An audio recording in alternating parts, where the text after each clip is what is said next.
একঘেয়ে ডিমের ডালনা বা ডিম কষা বা ডিম পাতুরি খেয়ে যদি বোর হয়ে গিয়ে থাকেন, তাহলে এই রেসিপিটা অবশ্যই বানাতে পারেন।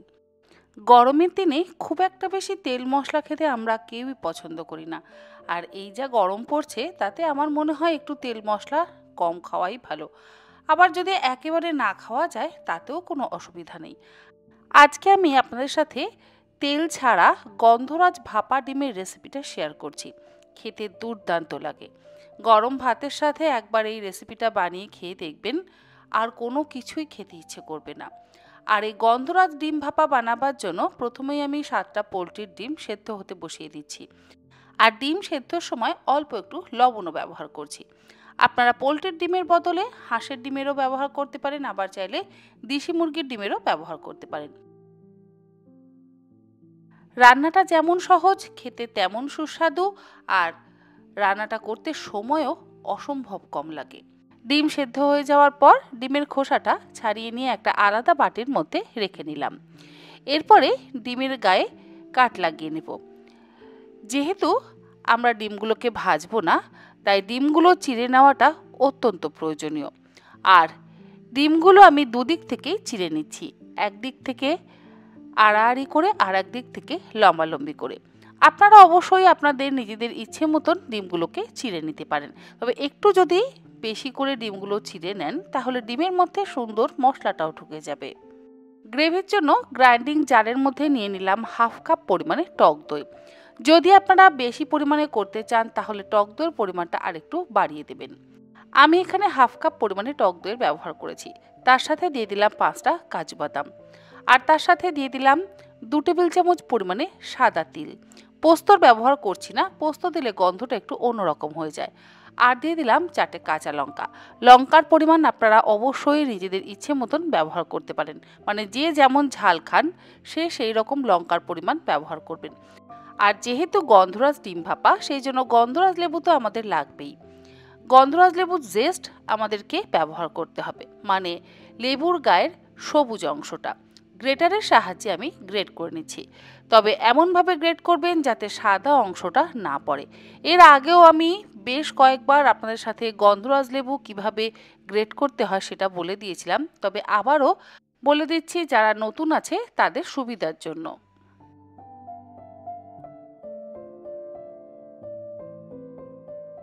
গ্রেভির মধ্যে তো অল্প একটু গন্ধরাজ লেবুর খোসা বা গন্ধরাজ লেবুর জেস্ট দিলাম, আবার সেদ্ধ ডিমের গায়েও একটু গন্ধরাজ লেবু জেস্ট কিন্তু ব্যবহার করব, যাতে ডিমের কোনো রকম আষ্টে গন্ধ না থাকে।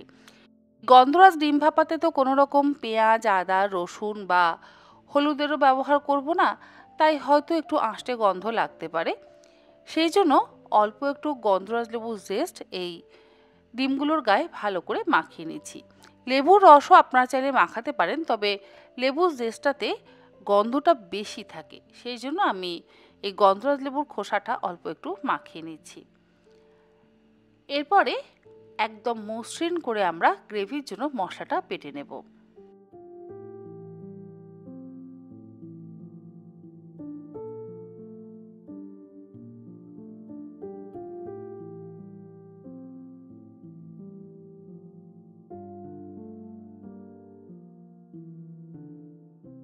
আর গ্রেভির জন্য মশলাটা বাটা হয়ে যাওয়ার পর যে টিফিন কৌটোর মধ্যে আমরা ভাপাবো সেই একটা বড় টিফিন কৌটোর মধ্যে মশলাটা ঢেলে দিলাম।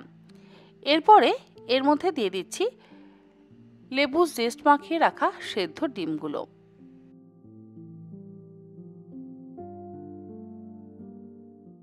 স্বাদ অনুসারে লবণও দিয়ে দিচ্ছি।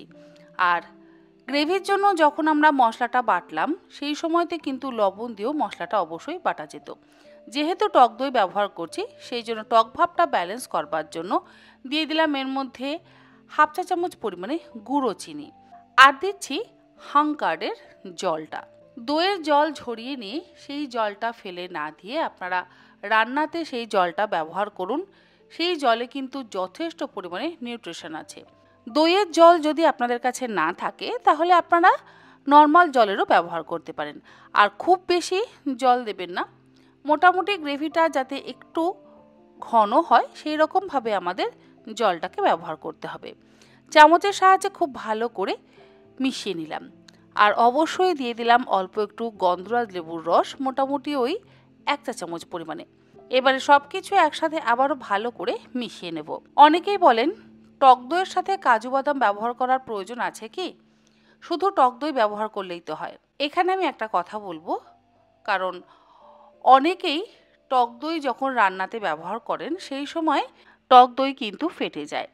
টক দই যাতে না ফাটে সেই জন্য যদি কোনো রকম নাটস বা বাদাম ব্যবহার করা যায়, সে কাজু বাদামই হোক বা আমন্ড বা চিনেবাদাম, যে কোনো বাদাম ব্যবহার করলেই কিন্তু টক দই আর ফাটবে না। গন্ধরাজ ডিমের ভাপা বানাবার জন্য কড়াইয়ের মধ্যে অল্প একটু জল দিয়ে টিফিন কৌটোটা কড়াইয়ের মধ্যে বসিয়ে টিফিন কৌটোর ওপরে একটা ভারী কিছু চাপা দিয়ে কড়াইটাকে ঢাকা দিয়ে গ্যাসের ফ্লেমটাকে লোতে করে দিয়ে 7 থেকে 8 মিনিট স্টিম করে নেব। 8 মিনিট পর গ্যাসের ফ্লেমটাকে বন্ধ করে দিয়ে পাত্রটা ঠান্ডা হওয়ার জন্য আমাদের অপেক্ষা করতে হবে। পাত্রটা ঠান্ডা হয়ে গেলে এবারে আমি টিফিন কৌটোর ঢাকনাটা খুলে নিচ্ছি। আর আপনারা দেখেছেন এর মধ্যে কিন্তু কোনো রকম তেল, ঘি, বাটারের ব্যবহার করিনি। আর দেখুন কেমন দেখতে হয়েছে আমাদের গন্ধরাজ ডিম ভাপা। আমি এবার টিফিন কৌটোটা কড়াই থেকে নামিয়ে একটা আলাদা জায়গায় রাখছি আর ভালো করে একবার মিশিয়ে নিচ্ছি যাতে গ্রেভিটা সুন্দরভাবে মিশে যায়। সার্ভ করবার আগে ওপর থেকে যদি আরও একটু গন্ধরাজ লেবু জেস্ট দিয়ে দিতে পারেন তাহলে স্বাদ এবং গন্ধ দুটোই দ্বিগুণ মাত্রায় বৃদ্ধি পাবে। আশা করি তন্নির পাকশালার এই নতুন ধরনের রেসিপি আপনাদের ভালো লাগছে। ভালো লাগলে আপনারা আবারও অপেক্ষায় থাকুন কালকে আরও একটি নতুন এবং ইন্টারেস্টিং রেসিপির জন্য। আজ তাহলে এই পর্যন্ত। আপনারা সকলে ভালো থাকবেন, সুস্থ থাকবেন। ধন্যবাদ।